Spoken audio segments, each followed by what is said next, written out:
მას ვკითხოთ ახლა რისი თქმა სურდა და ვერ გითხრა. ჩაიფიქრე ადამიანი და აი ესეთი გაშლა რისი თქმა სურდა და ვერ გითხრა. პირადად ჩვენთვის.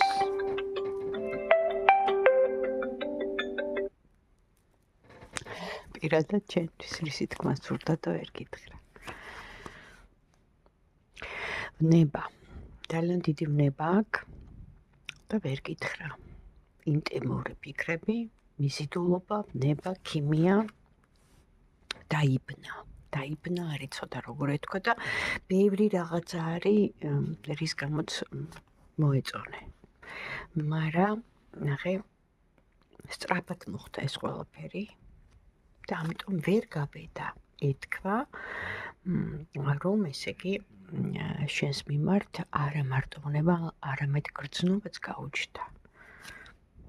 და რა თქმა უნდა ამის გარეშე როგორ შეიძლება ეს არის უკანონო კავშირი, სექსუალური ლტოლვა და დიდი მიჯაჭვულობა და დამოკიდებულება. რა ვიცი კიდე რა მოკლედ.